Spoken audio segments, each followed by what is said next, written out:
Welcome to the Castle of Spirits Paranormal Podcast, episode number 21.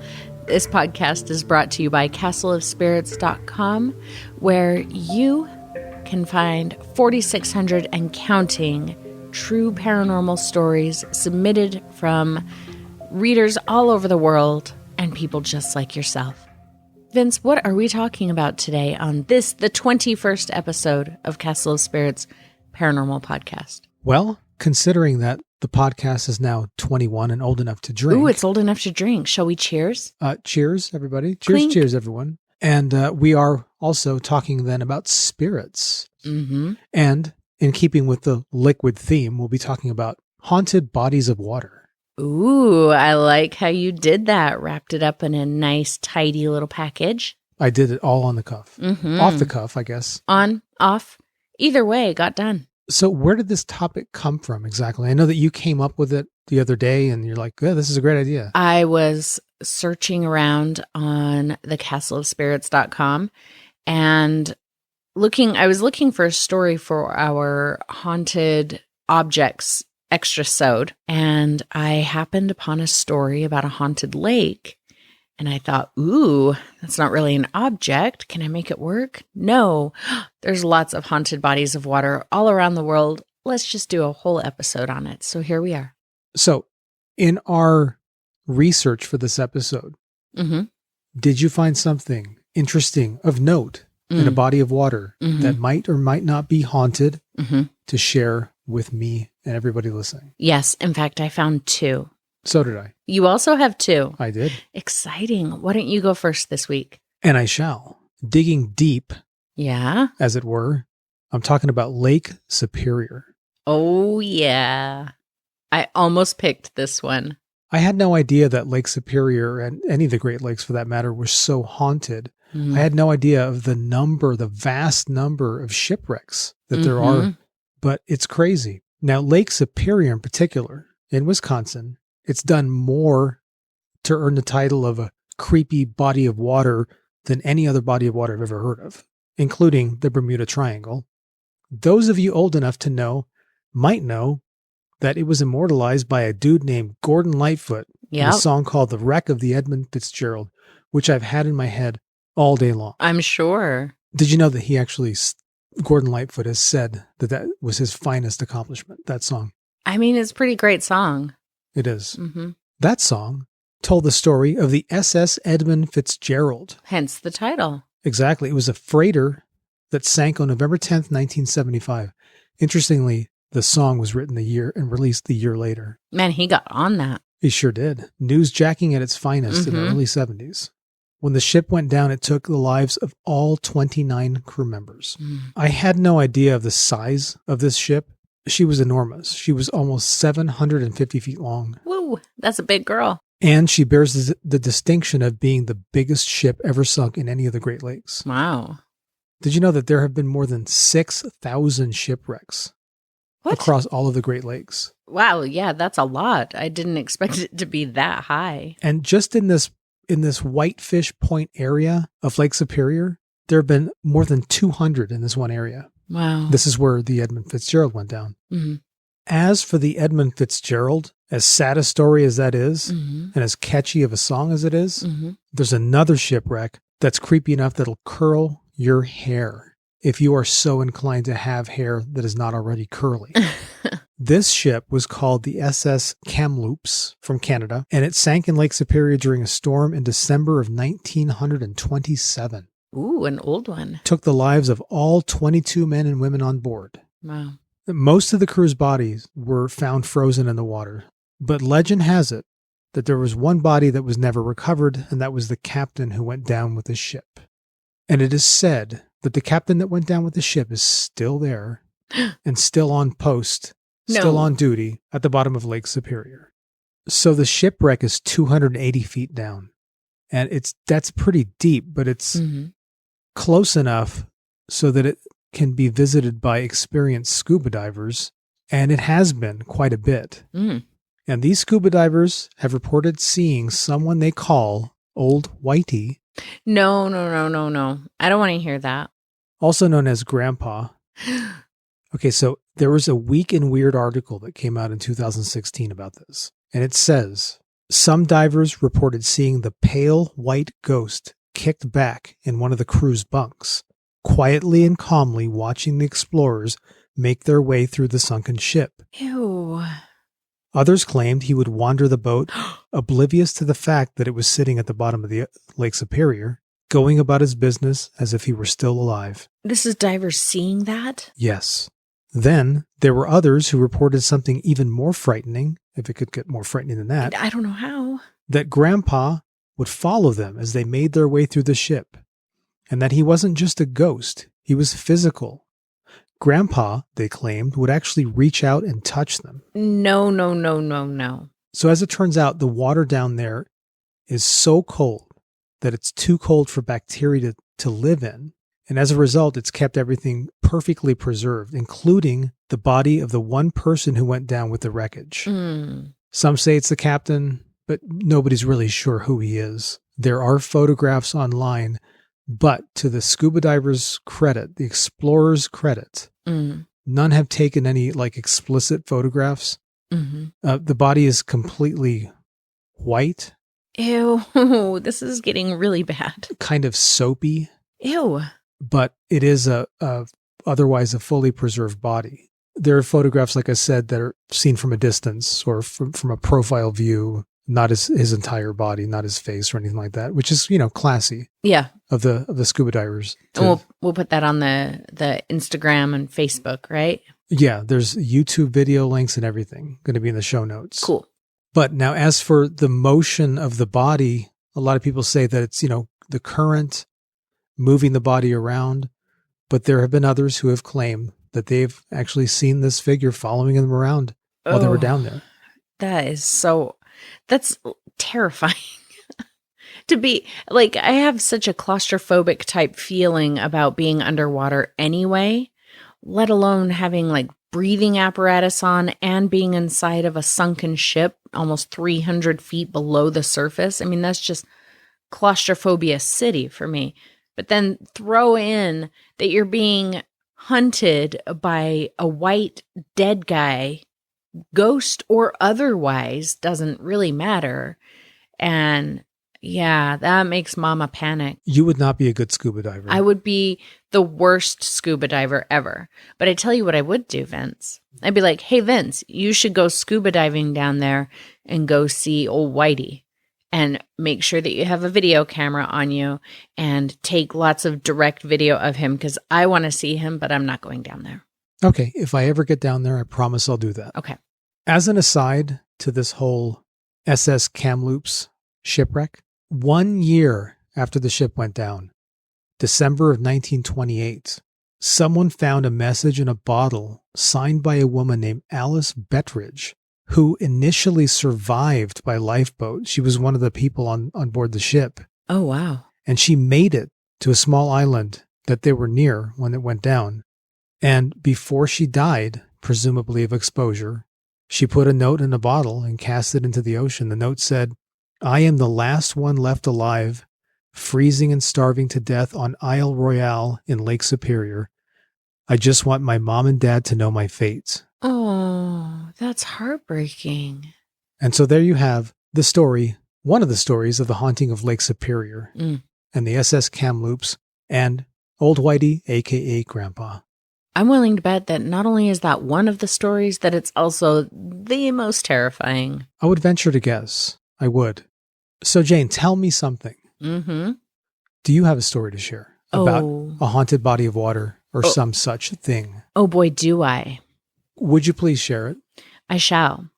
I'd like to hear this. Oh boy. So Vince, today I am here to tell you about Lake Lanier in Georgia, USA. Oh, I think I've heard of this. You have? I've heard the name of the lake. I've heard creepy things abound, but right. I want you to tell me about this because I'm not sure. And I'm going to, man. I'm here to tell you all about it. Bring it. So the reason that I chose this one was because it kind of harkens back to another episode that we did, and I was super excited about that.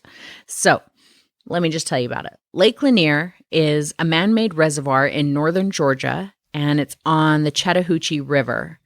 It was created in 1956 when the Buford Dam was completed, and it flooded out this whole area. I didn't write down how big, how long it is, but it's miles and miles and miles long. Part of Ozark, the TV show, was actually filmed there. Oh, yeah. But when it was flooded out to create the reservoir, more than 250 families who had lived in that area for generations stayed underwater? No, they were displaced. I read one scenario where, because the government bought them out, oh, you live here, here's some money for your land. One farmer had 100 acres or something of not only just land, but it was farmland where his family had lived, and I assume there was a house there, and he got paid $4,100. Whoa. Yeah. I mean, 1956, but still, that hardly sounds fair. So 250 families were displaced, and the U.S. Army Corps of Engineers came through, and they're the ones who built the dam. And to get ready to build the dam, they came in and they removed a bunch of tall things, like tall trees, tall buildings. They took out structures, like wooden structures that might kind of bob up to the surface and, cause havoc with watercraft and things later on down the road. So they tore out a lot of things. One of the other things that they removed were graves. So they came through and they removed marked, known graves.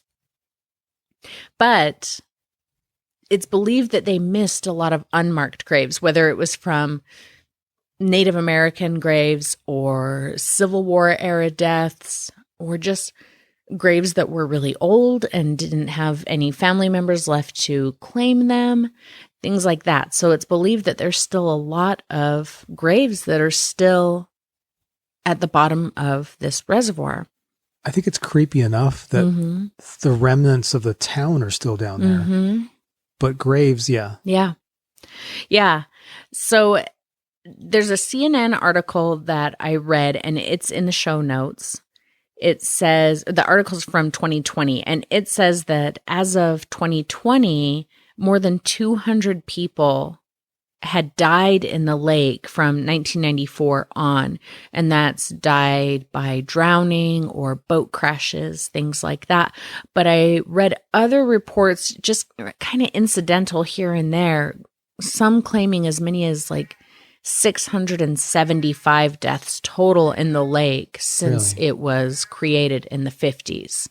Wow. So there's been a lot of death in this lake.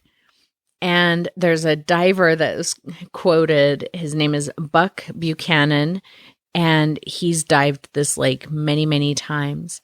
And he told a local news outlet that sometimes during dives in Lake Lanier, quote, you reach out into the dark and you feel an arm or a leg and it doesn't move. No. Yeah. So I guess maybe he's done a lot of recovery dives, is what I assumed. So this lake has a really creepy reputation. People will claim to hear church bells ringing from below the water. So Vince, do you remember that movie Deep House, where the couple goes and they dive in a lake and explore a ghost town under the water? Yes. I could not stop thinking about that movie while researching this. I really liked the premise of that movie. The ending, not so much. But I think there was a thing in the movie about church bells ringing, or they mentioned that, right? I think so. The church bells ringing under the water. I think that's why I started thinking about it. But I looked quickly. I didn't spend a lot of time on it. And I couldn't find anything that said that it was based on Lake Lanier. But who knows? So anyway, people have also claimed to have been grabbed, while they're swimming, to be grabbed by an unseen hand and kind of pulled a little bit. But at the same time, it's known that there are some massive catfish in the water. I saw one article that said the size of a Volkswagen. What? Yeah, 120-pound catfish. Yeah, big catfish. So Wow. who knows? Maybe a catfish is like, yum? Oh, no, it's a foot. So I don't know. But my favorite story, and this is why I chose Lake Lanier, the best story is The Lady of the Lake. The Lady of the Lake? The Lady of the Lake. Her arm clad in the purest of shimmering samite. No, it's not a Monty Python scene. Anyway, so the story goes that in April of 1958, two women, Susie Roberts and Delia Mae Parker Young, they died when they quickly left a gas station without paying for gas. So they stopped at the gas station, they filled up and screeched tires out without paying. And they were, very hastily leaving the area, and they crashed off of the Lanier Bridge on Dawsonville Highway. And Susie was driving. Now, this is where the story gets a little flip-floppy. It depends on what source you're reading, who the Lady of the Lake is, whether it's Susie or Delia. But the car crashes off of the bridge, and pretty shortly afterwards, people start reporting that they see this woman walking on Dawsonville Highway and the bridge there, Lanier Bridge, and she's in a blue dress. She appears to be soaking wet, and she doesn't have any hands. Whoa. So this story starts going around pretty quickly, like I said, after they die. Well, their bodies weren't found until, I think it was 18 months later, Delia's body was found. Now, in some sources, they say Delia was found and she was wearing a blue dress and her hands were missing, which is something normal that happens to people who die in water. They also said she was missing 2 toes. So the joints in your hands and feet aren't real solid. And especially if there's large fish that are carnivorous, or carnivorous meaning they're not munching on like seagrass, right? The hands and the feet are usually the first thing to go in the water because they're just not as securely attached. Fish food. Yeah. So it's not weird that she was missing hands, but what's weird is shortly after the crash, there's this ghost walking around without hands. 18 months later, there's a body found with no hands. And it was one of the women in the car that crashed. But they didn't know which one because they only found the one body. So Susie's body, as it would later be discovered, wasn't found until 1990. They were doing some work on the bridge, and I guess they had to redo the structural supports that are sunk into the lake bed. And so scuba divers went down there and they're cleaning up or whatever they do down there, and they found her car halfway submerged in the silt and mud at the bottom of the lake. And Susie's remains were still in the driver's seat. And so they know now Delia was the first body they found. Susie was the second one. And like I said, in some sources, they say, no, it was Susie in the car who was wearing the blue dress and her hands were missing. But either way, these 2 women died, and that ghost popped up pretty quickly after. When did this happen again? So the car wreck happened in 1958. So it was 2 years after the reservoir was completed. The reason I ask is that, the scenario of a couple of ladies who are driving on a bridge, presumably in excess of the speed limit. Right. It's a little Thelma and Louise. They fly off the bridge and land in the water, and one of them's ghost is seen walking along. Oh yeah, in a wet dress. It sounds a lot like the beginning of Carnival of Souls, which was filmed a couple of years after that, early 60s, I believe. And we've talked about Carnival of Souls, I think probably in the last episode we did. I think we've talked about it a couple of times, and I just wonder if that may have been some sort of an inspiration. Maybe the writer heard the story, and maybe that was just the germ of the idea that blossomed into a totally different movie. Maybe. I mean, and of course, this is by far not the only Lady of the Lake story. There's another one that I almost did, another haunted lake that has a Lady of the Lake story. And I looked into it a little bit. I can't even remember what lake it was right now, but I looked into it a little bit, but just enough to get it confused with this one. So there were a couple times where I was researching this one. I was like, but I thought, oh no, that was that other story. But yeah, so that is the haunted Lake Lanier in Georgia. One interesting thing about your presentation here was your mention of people hearing a bell underwater. And I was actually reading about this earlier today when I was getting my notes ready for the show, because I was thinking about the Gordon Lightfoot song, The Wreck of the Edmund Fitzgerald. Yeah. And there's another song that I know very, very well by a band called Marillion that's called The Bell in the Sea. Ooh, that's a creepy title.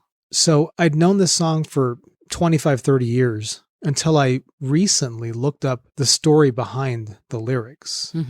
So I found a post online where Steve Hogarth, the singer and lyricist, he wrote The Bell in the Sea. And he said, legend has it that many years ago, a ship was transporting a huge church bell from the foundry where it was struck to the abbey at Whitby. In bad weather, the ship was wrecked and the bell tore itself free to lie on the seabed.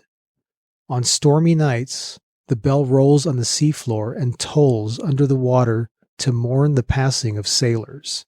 Ooh. In Whitby, there are those who say they have heard her ghostly moaning. That's really creepy, picturing like this big bell just kind of rolling listlessly in the current. Yeah. I mean, for some reason, that feels creepy enough. But then picturing that it's tolling, which, as far as I'm aware, is not, physically possible for a bell underwater to ring like that. Well, and for anybody who's interested, I will post a link to that song, probably a YouTube link or something, where you can have a listen to it. It's a really cool song, really atmospheric music, kind of creepy lyrics. Yeah, I'm not familiar with that one. You'll have to You'll have to play it. for me. So yeah, so that's my story. Do you have any other stories that you would like to share with the folks?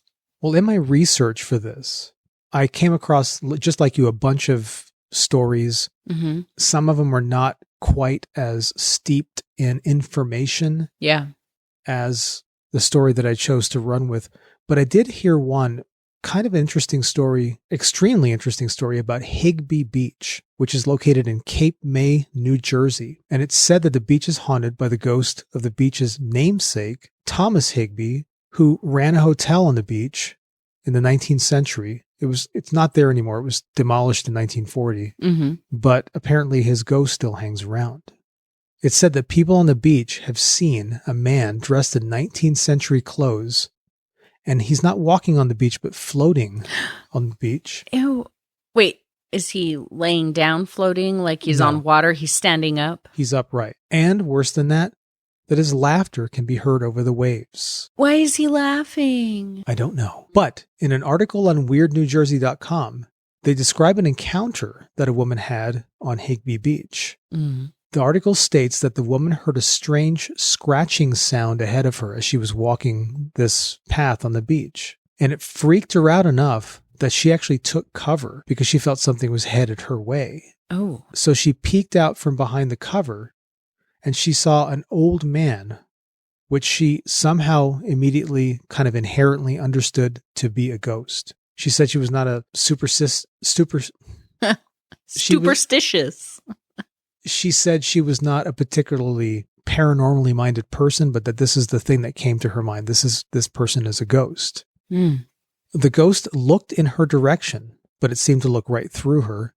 She said she kept studying the ghost and trying to figure out what his deal was. And she described him as a pale gray, almost glowing, and that she heard him giggling and she heard whispering sounds. Old men should not giggle. If you're an old man, stop giggling. You can laugh, but don't giggle. Okay, what do you qualify as an old man? Because I'm sitting here giggling too. You're too old to giggle. Okay. I mean, you can laugh and you can kind of snicker under your breath, but giggling is different. So for a ghost to snicker is okay, but not to giggle. Right. Okay. Don't giggle. Unless you're a child ghost, then it's kind of expected. True. So back to the story. The lady watched this ghost man glide up over a dune and disappear. So she followed after him. She found no footprints where he'd been, and she looked and she saw him again, coasting toward the water and then into the water, under which he disappeared. The unexplained whispers and giggles ceased as soon as he was out of sight under the water. Well, good. And that is the story of the Higbee Beach ghost. Well, but do we know, like, how did he die? Like, why is he whispering and giggling to himself while gliding? What's this man's story? The factual record is very scant on details that would indicate why this person would want to haunt the beach where his hotel once stood. Maybe he was a very happy person there. Yeah, maybe that's why he was giggling. Right? Let me ask you a question. I get it. If you could own a big hotel on the beach, on a beautiful beach, well, I'd probably giggle a lot. Wouldn't you be giggling? Probably. You know, they say you laugh all the way to the bank. Well, he was snickering and, all the way to the ocean. Tittering all the way to the ocean. His bank was at the bottom of the ocean, apparently. Well, it is now. I guess. He made the final deposit, and there he lies. The poor guy. There's no indication that he did drown or anything like that. It's just, well, that's just good. where his eternal soul, his immortal soul chooses to reside. That story in particular creeped me out. Yeah, that's a good one. I liked it. I haven't heard about that one. So I have one more that I'd like to share. Oh? I think that you will be a little surprised, Vince, by this one, because this one hits a little close to home. No. Yes. This is the Great Salt Lake. Really? Yes. So the Great Salt Lake is nearby where we live. And there's an island in the lake, Antelope Island, that we spend quite a bit of time at. So part of my story is the Great Salt Lake in general, and part of it is actually on Antelope Island, where you and I spend a bit of time. So the Great Salt Lake, if you're not familiar, not you, Vince, our listeners, is the largest body of water west of the Mississippi, if you can believe it. Is it still? Because, I know it's been kind of up. Yeah. I'm hoping this year it comes back in all of its glory. Salty glory. Yeah. Hopefully Antelope Island this year is an island again and not a chunk of rock in the middle of the salt flats. So it covers about 1,700 square miles. And the lake itself is not very deep. I guess the average or at the deepest or something, it's like 33 feet deep. There's huge areas where you can walk out in the lake and it never gets up like above your hips. It's a very shallow lake, but it's very widespread. So the lake has been host to several types of paranormal activities. There's even supposed to be a monster in the lake, like Loch Ness Monster. And in 1877, some people working for the salt works reported seeing this huge creature with a crocodile type body in the lake. And it made a, quote, fearsome bellowing noise, which is, terrifying. The only thing I've ever seen in the Great Salt Lake besides seagulls is brine shrimp. Oh, and little biting gnats. Yes. Lots of those. Yes. They're more terrifying than any sea monster. So they ran away when they saw this creature and heard the noise. They ran away like up into a hillside and they stayed there all night, I think. And then in the morning they came down and they found like a bunch of rocks had been overturned and there was a huge area on the shoreline that had been dug up. So there's that. Then there's also some kind of this thing called water babies. Yeah, it's a Native American story. It's supposed to be like mermaids that kind of sound like crying babies. Oh, really, really creepy stuff. And much like, like sirens of the sea, they lure people out into the water only to meet their demise. But my favorite story from the Great Salt Lake is the story of John Baptiste.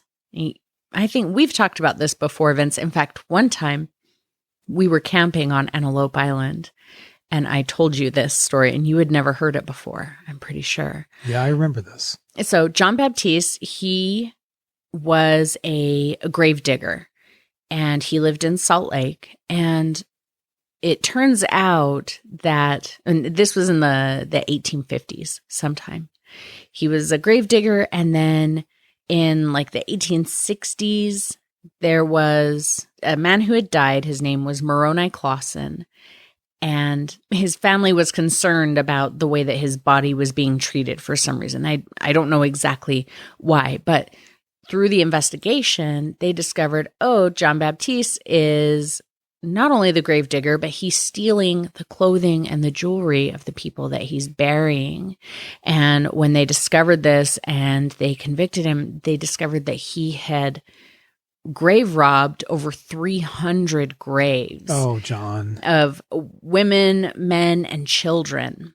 Come on. Stealing their clothes and their jewelry. That's not cool. No. But they couldn't do a lot about it because it wasn't a capital crime. So they couldn't they didn't really have, I guess, any way to put him in prison and certainly not to execute him. So what they did was they banished him to Fremont Island, it's a smaller island just north of Antelope Island. So they're like, here, you go live on Fremont Island, just drop you down on this little island and you stay there and think about what you've done. So I guess they left him there with the intention of him dying of exposure. There was no house. He wasn't left with any supplies. Some stories say that he was still shackled, that he had irons on his legs still. Wow. And the authorities went back to check on him a few weeks later, a couple months later, something like that. And he was gone. They didn't know where he had gone. I mean, we just got done talking about how the Great Salt Lake is pretty shallow and you could probably walk across huge amounts of it. So who knows, but he could have swam. He could have swam. He could have walked. He could have just been hiding somewhere. They don't really know, but they never found him. But then there's stories that people years later did find a skeleton on Fremont Island and that it had leg shackles on it still. So who really knows? But there are still stories that on a full moon night in certain areas of the Great Salt Lake, you can see this figure of John Baptiste walking up and down the shoreline of the lake. Oh, that is terrifying. I know, it really is. The other story, I only read one article about this. I'll put it in the show notes, but I wanted to bring it up because this is a place that Vince and I, again, have spent quite a bit of time at, and that is the Fielding Gar Ranch. So if you're not familiar, if you've never been to Antelope Island, it's really just this 12-mile long island. It's really big. There's not a lot of vegetation on there, some grasses, a little bit of sagebrush. There's not really any trees, but lots of bison. Lots of bison. There's one area called the Fielding Gar Ranch, and it's a little bit of a historical place. They've got barns. They've got old buildings, like pioneer era buildings. There's one little forested area that is so cool. It's got like a little swampy area in it. It's super, super cool. I'll try and dig up some photos and we'll include that in the Facebook and Instagram post as well. But this KSL article that I read a few years ago, they had some ghost hunters out at the Fielding Gar Ranch at night. And they were saying that one of the buildings, because the buildings that are there, there's like a old schoolhouse. Isn't one of them a schoolhouse? One's like a blacksmith. And there's a couple others that are different houses to kind of show you how people lived back in the day, I guess. And this one house, you can go into them and everything. You can't go into all the rooms, but you can see into them. But in this one house, there is a kitchen and it has kitchen cabinets. And the woman who was closing up, she worked on the island and was kind of over this area. She was closing up, locking up for the night and going into all the houses and buildings and just making sure everything was closed up tight. She said she looked in the kitchen, made sure that the cabinets were closed.